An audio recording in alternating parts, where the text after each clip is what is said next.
ना थके अभी पैर ना हिम्मत अभी हारी है। ना थके अभी पैर ना हिम्मत अभी हारी है।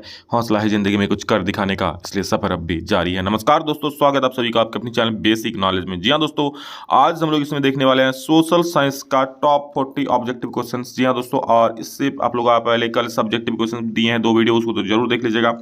सब्जेक्टिव वीडियो भी कल आज से लेकर के एग्जाम तक बहुत सारे आएंगे, उसको जरूर देखिए। देखिए सब्जेक्टिव वीडियोस को समझ जाइए, क्वेश्चन घुमा फिरा के दे सकता है, ठीक है, लेकिन आप अगर समझ जाओगे ना तो फिर कुछ दिक्कत नहीं होगा। और मैं हर एक वीडियो में समझा रहा हूँ अच्छे से, अगर आप वीडियो को ध्यान से देख लोगे ना तो भाई कोई भी दिक्कत नहीं होने वाला। तो भाई सभी को वीडियो शेयर कर दिए क्योंकि बहुत ज्यादा महत्वपूर्ण होने वाला है, ठीक है। और आप लोग कमेंट करके जरूर बोलोगे। मैं इस वीडियो में 30 ऑब्जेक्टिव क्वेश्चन बताने वाला हूँ, 30 में से कितना का जवाब आप लोग दे पाओ ये भी कमेंट करके जरूर बोलना, ठीक है। चलिए दोस्तों, फटाफट से वीडियो को शुरू करते हैं। तो दोस्तों सबसे पहला सवाल देख सकते हैं, बहुत फेमस सवाल है और बहुत कंफ्यूजन भरा भरा हुआ सवाल है। देखिए इटली का एकीकरण कब पूरा हुआ? यहाँ पूरा हुआ, यहाँ पर कोई बोलते हैं भाई इटली का एकीकरण हुआ है 1861 में, कोई बोलते हैं 1870 में, और कोई ये भी बोलता है कि भाई 1871 में। बच्चे क्या आंसर दे? ठीक है, यहाँ देखिए 1871 का तो ऑप्शन ही नहीं है, ऐसे में बच्चे क्या करेंगे? ठीक है, तो आप अगर एग्जाम में ऐसा है तो आप लोग किसको मारोगे? 1870 को मारोगे। किसको मारोगे? 1870 को। सुन लो ध्यान से, ठीक है। इटली का जो एकीकरण हुआ था भाई 1800, अक्सर लिखा था 1870 71 में हुआ था, ठीक है, 1870 71 में हुआ था, ठीक है। तो वहां पर 70 को ही माना जाता है, 71 को ही माना जाता है, लेकिन तो इसका सबसे सटीक आंसर का हो गया, ठीक है। मैं हर एक जगह पे जांचा, एनसीईआरटी में इसका ऐसे कुछ लिखा नहीं है कि भाई इटली एकीकरण 1870 में हुआ था, ऐसा एक लाइन भी लिखा हुआ नहीं है, ठीक है। तो यहाँ पर तो अगर इस प्रकार क्वेश्चन आप 1870 मानना कोई दिक्कत नहीं है, सही नंबर मिलेगा। लेकिन अगर 1870 भी रहे और 71 भी रहे तब क्या मारेंगे सर? ठीक है, तब क्या मतलब अब 1871 को मारना, क्या माना? तब 1871 को मारना, ध्यान सुन लो, ठीक है, तब 1871 को मारना, ठीक। तो ऐसे में ये रहा, और अगर 1870 नहीं रहा, 1871 रहा, तो फिर 1871 को ही मारना, ठीक है। मगर 1871 अगर आपको दिख रहा है तो 1871 को ही मारना, ठीक, और नहीं दिख रहा है तो फिर 1870। 1861 किसी भी हाल में ये नहीं होगा, ठीक है, इस वक्त हुआ नहीं था। चलिए याद रखिएगा इसको, बहुत इंपॉर्टेंट सवाल है, 1871 याद रखिएगा, ठीक। चलो अगला सवाल देखो, बिस्मार्क, और अगर 1871 नहीं रहा तब 1870। बिस्मार्क जर्मनी का चांसलर कब बना? तो भाई जर्मनी का चांसलर तभी बना जब जर्मनी का एकीकरण हुआ था 1871 में ही। ऑप्शन नंबर डी बिल्कुल सही हो जाएगा। अगला प्रश्न है, पहले तुम मनुष्य उसके बाद किसी देश के नागरिक या अन्य कुछ, यह कथन किसका है? बहुत फेमस सवाल है, अच्छा ध्यान से देखिए। पहले तुम मनुष्य उसके बाद किसी देश का नागरिक, ये बात किसने कहा था? तो ये बात दोस्तों जीसस मैथ्सी साहब ने कहा था, यानी ऑप्शन नंबर ए आपका बिल्कुल सही उत्तर हो जाएगा। नेक्स्ट क्वेश्चन है, विश्वकोश नामक ग्रंथ की रचना किसने की थी? तो भाई विश्वकोश नामक ग्रंथ की रचना की थी रूसो ने, ठीक है। विश्वकोश नामक ग्रंथ की रचना किसने की थी? तो रूसो ने की थी। 4 का ए बिल्कुल सही हो जाएगा। अगला सवाल, डिस्कवरी ऑफ इंडिया नामक पुस्तक के लेखक कौन है? डिस्कवरी ऑफ इंडिया जो पुस्तक लिखा गया था भाई वो पंडित जवाहरलाल नेहरू के द्वारा लिखा गया था, डिस्कवरी ऑफ इंडिया, ठीक है। और जय हिंद स्वराज नामक पुस्तक बोलेगा तो महात्मा गांधी ने लिखा था। बंगाल का विभाजन कब हुआ था भाई? 1900 कब? 1905 में बंगाल का विभाजन हुआ था। ऑप्शन नंबर सी आपका बिल्कुल सही उत्तर हो जाएगा। संथाल विद्रोह के नेता, भाई संथाल विद्रोह के नेता हम लोग झारखंड से संबंधित ये विद्रोह है, याद रखिएगा। इसमें सीधो और कानू थे, ठीक है, सीधो कानू, ऑप्शन नंबर डी बिल्कुल सही हो जाएगा। गुलामगिरी में जाति व्यवस्था के अन्याय के बारे में किसने लिखा है? तो गुलामगिरी में दोस्तों जाति व्यवस्था के बारे में, ठीक है, कि जातिगत भेदभाव इसमें जो अन्याय होता है वो उसमें किसने लिखा है? तो भाई इसमें ज्योतिबा फूले साहब ने लिखा था। ऑप्शन नंबर बी बिल्कुल इसका सही उत्तर हो जाएगा, ठीक। नेक्स्ट क्वेश्चन देखो, बहुत इंपॉर्टेंट है सवाल। हमारे पर्यावरण में उपलब्ध प्रत्येक वस्तु जो हमारी आवश्यकताओं को पूरा करने में प्रयुक्त की जा सकती है और जिसको बनाने के लिए प्रौद्योगिकी उपलब्ध है, जो आर्थिक रूप से संभाव्य और सांस्कृतिक रूप से मान्य है, उसे क्या कहते हैं भाई? वन एंड ओनली संसाधन। जी हाँ, हर एक वो वस्तु जो हम जिससे हम लोग हमारे उपयोग हमारी आवश्यकताएं पूरी होती है उसे क्या बोलते हैं? संसाधन बोलते हैं। अगला प्रश्न है, भूमि निम्नलिखित में से निम्नलिखित में से किनका भूमिका नहीं है? भूमि निम्नलिखित में से किसका भूमिका नहीं है भाई? तो याद रखना इसका जो सही उत्तर हो जाएगा मधुमक्खी पालन। मधुमक्खी पालन से भूमि निम्नलिखित नहीं होता। भूमि निम्नलिखित मतलब क्या? भूमि का क्षति, भूमि का उपजाऊ क्षमता कम हो जाना, ये सब होता है, ठीक। तो चलो अगला सवाल देखो, लौह अयस्क किस प्रकार का संसाधन है? तो लौह अयस्क को दोस्तों आप लोग को पता है और नवीकरणीय संसाधन है, तो 11 का डी नंबर बिल्कुल सही उत्तर हो जाएगा, जो एक बार समाप्त हो गया फिर न मिलेगी दोबारा। गुलाबी सिर वाली बतख किन जातियों में शामिल है? 12 नंबर सवाल, 12 का दोस्तों सही उत्तर हो जाएगा लुप्त जातियां। जी हाँ दोस्तों, ये जातियां लुप्त हो चुकी है। अगला प्रश्न है, भारत में जैव विविधता को कम करने वाले कारक कौन से है? जैव विविधता को जो कम करता है भाई, आज यहाँ क्या है? वन्य जीव का आवास का विनाश, ये सब बताया है, सब हो जाएगा, यानी उपरोक्त सभी हो जाएगा। वन्य जीव ह्रास होता है ना, सब यहाँ मतलब वन में जो जीव रहते हैं उसका क्षति होता है। चिपको आंदोलन किससे संबंधित है भाई? तो चिपको आंदोलन याद रखना वनों की कटाई से संबंधित है भाई। वनों की जो कटाई हो रही थी ना उसमें हम लोग चिपक के, मतलब जो लोग आंदोलन का हिस्सा थे वो लोग चिपक के पेड़ पौधे को गले लगा के रोक रहे थे कटाई को। निम्नलिखित में से कौन सा वक्तव्य बहुउद्देशीय से नदी परियोजनाओं के पक्ष में दिया गया तर्क नहीं है? मतलब जो बहुउद्देशीय नदी परियोजना है, जो डैम है, उसके पक्ष में दिया गया तर्क नहीं है। तो पहला है बहुउद्देशीय परियोजनाएं उन क्षेत्र में जल लाती है जहां जल की कमी होती है, बिल्कुल सही बात।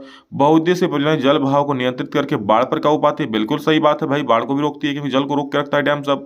बहुउद्देशीय परियोजनाएं से बृहद स्तर पर विस्थापन होता है और आजीविका खत्म। देखो ये उसके पक्ष में नहीं दिया ना, ये विपक्ष में बोल रहा है भाई, बोल रहा है क्या इससे आजीविका खत्म होती है, विस्थापन होता है, तो ये उसके विपक्ष में बोल रहा है, तो ऑप्शन नंबर सी सही हो जाएगा। बाकी आगे देखना भी नहीं है, ये तो होगा ही सही। उद्योग और घरों के लिए विद्युत पैदा करती है ये डैम। सन 2005 तक कितने लोगों को जल की कमी झेलने की भविष्यवाणी की गई है?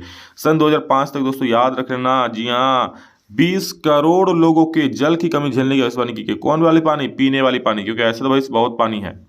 हम किसी देश के प्रति व्यक्ति आय की गणना कैसे कर सकते हैं? तो भाई किसी देश के कुल आय को कुल जनसंख्या से भाग देकर, हम कई बार इसको बता चुके हैं, ऑप्शन नंबर बी सही हो जाएगा।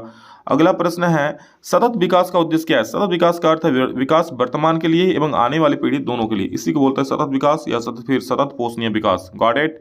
निम्नलिखित में से किस राज्य की साक्षरता दर सबसे अधिक है? केरल। जी हाँ दोस्तों, केरल में सबसे अधिक साक्षरता दर है और इसलिए यहाँ पर शिशु मृत्यु दर सबसे कम है, ठीक है, क्योंकि भाई साक्षर लोग, शिक्षित लोग रहते हैं ना।